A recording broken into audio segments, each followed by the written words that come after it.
Assalamualaikum warahmatullahi wabarakatuh. Di sini kami dari kelompok 5 yang beranggotakan saya sendiri, Desi Apriliani, Eka Yuna, Febriani Zulfa, Murni Sintadewi, Mayatun Nufus, Ria Purnama, Kori Rafiqah, Salsabila Sania Dewi Nur Salman, dan Nurlita Ayu Trihanum. Ingin menjelaskan tentang pembelajaran agama Islam di sekolah dasar, yaitu tentang cinta Nabi dan Rasul. Selamat menyaksikan. Kami dari kelompok 5 mengambil materi kelas 1 tentang cinta Nabi dan Rasul. Nabi dan Rasul adalah utusan Allah Subhanahu wa taala. Mereka mengajarkan akhlak mulia agar manusia hidup selamat dan bahagia di dunia maupun di akhirat. Sekian, terima kasih. Selamat menyaksikan.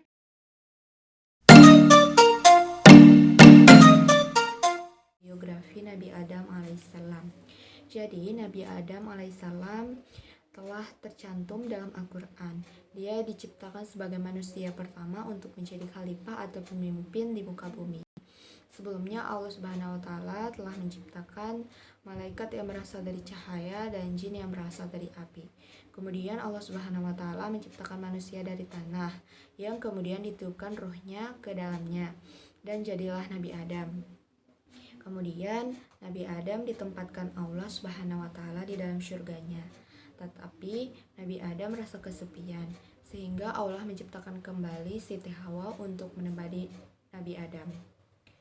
Pada saat itu Nabi Adam dan Siti Hawa tidak diperbolehkan oleh Allah untuk menyentuh atau memakan buah khuldi. Karena iblis ataupun syaitan yang merasa iri kepada Nabi Adam, sehingga iblis atau syaitan itu terus menggoda Nabi Adam agar memakan buah khuldi tersebut. Awalnya Nabi Adam tidak tergoda. Akhirnya karena tidak menyerah, syaitan atau iblis menggoda Nabi Adam dan Hawa. Kemudian Nabi Adam dan Hawa tergoda sehingga memakan buah khuldi tersebut. Allah Subhanahu wa taala murka kepada Nabi Adam dan Siti Hawa. Kemudian Nabi Adam dan Siti Hawa diturunkan Allah ke dunia. Dan disitulah Nabi Adam dan Hawa memulai membangun peradaban umat manusia. Mereka memiliki banyak anak yang kemudian berpencar ke seluruh dunia, hingga menjadi banyak suku dan bangsa yang berbeda.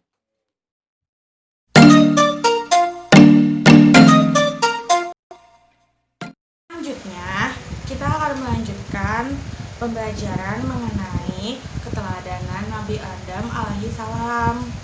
Nah, seperti yang kita ketahui, Nabi Adam adalah nabi yang pertama diciptakan oleh Allah. Nabi Adam adalah nabi yang selalu berbakti kepada Allah. Dan beliau selalu bertaubat kalau berbuat salah. Bagaimana dengan kalian? Apakah kalian sudah meminta maaf kepada orang kalau kalian berbuat salah? Pasti sudah, ya kan? Nah,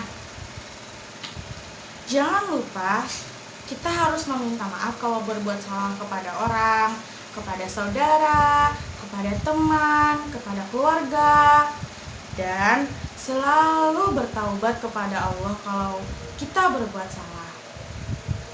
Sampai di sini dulu anak-anak.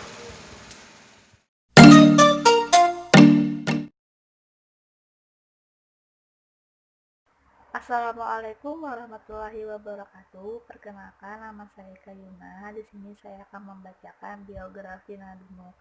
Nabi Nuh merupakan garis keturunan Nabi Adam. Usia beliau 950 tahun.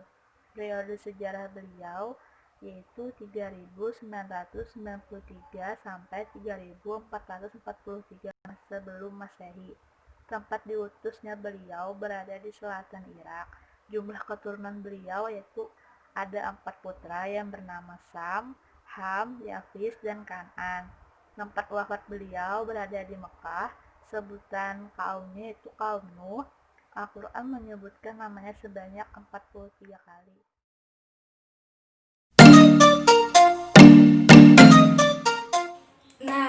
Selanjutnya kita akan membahas tentang keteladanan Nabi Nuh alaihissalam. Nabi Nuh alaihissalam adalah utusan Allah Subhanahu wa taala. Ia taat kepada Allah dan juga suka bekerja keras. Nah, di sini siapa yang suka bekerja keras? Karena orang yang suka bekerja keras pasti akan sukses. Ia akan berusaha supaya apa yang diharapkan dan apa yang dia cita-citakan itu tercapai. Maka dari itu, kita harus meneladani apa yang dilakukan Nabi Nuh alaihissalam supaya kita bisa menjadi pribadi yang lebih baik dan menjadi orang yang sukses.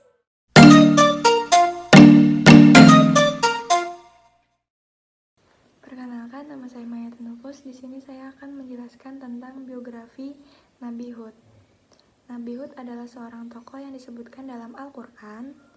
Dia merupakan seorang rasul yang diutus untuk berdakwah kepada kaum Ad awal. Salah satu surah dalam Al-Quran, yaitu surah ke-11, dinamakan dengan namanya surah Hud. Dalam daftar 25 nabi, Hud biasanya ditempatkan di urutan keempat setelah Nuh dan sebelum Saleh. Menurut pendapat yang masyhur, Hud diutus sebelum masa Ibrahim, meski sebagian ulama menyatakan setelahnya.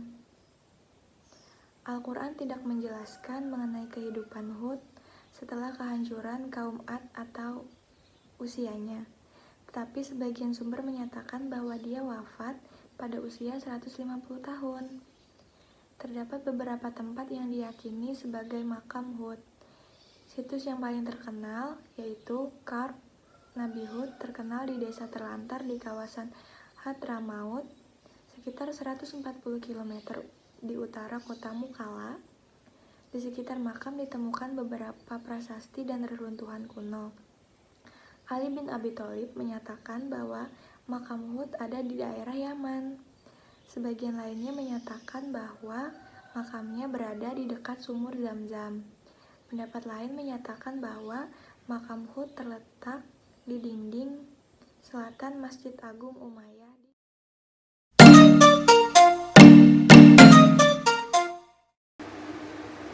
Nabi Hud alaihissalam adalah nabi yang diutus oleh Allah untuk kaum Ad yang tinggal di daerah Al-Ahqaf. Pada masa itu, kaum Ad tidak mengenal Allah Subhanahu wa taala. Mereka membangun patung-patung untuk disembah yang dinamakan Samud dan Al-Hatan. Allah pun menurunkan air bah kepada kaum kafir, sedangkan orang-orang beriman diselamatkan dari bencana maut. Nabi Hud dan teman-temannya membuat kapal besar. Nabi Hud pernah berkata, "Sembahlah Allah, wahai kaum-kaum kafir, sebelum kalian terlambat." Namun, kaum kafir masih enggan dengan percakapan Nabi Hud. Tiba-tiba awan pun menghitam dan sekumpulan ombak besar menghantam orang-orang kafir. Nabi Hud dan orang-orang yang beriman, juga hewan-hewan, segera menumpangi kapal yang sudah dibuat mereka. Kaum-kaum Ad pun segera lari ke tempat yang lebih tinggi, tetapi semuanya sudah terlambat karena mereka sudah tenggelam. Nabi Hud dan pengikutnya selamat. Setelah penyampaian materi yang telah dipaparkan oleh Ibu tadi, semoga anak-anakku sekalian dapat mencontoh dan juga mentauladani sikap dan perilaku para nabi di keluarga, masyarakat, maupun juga di sekolah. Nah, dengan berakhirnya penyampaian materi tadi, mari kita mengucapkan hamdalah. Alhamdulillahirabbil alamin. Sekian dari saya perwakilan dari kelompok 5 ingin mengundurkan diri. Wassalamualaikum warahmatullahi wabarakatuh.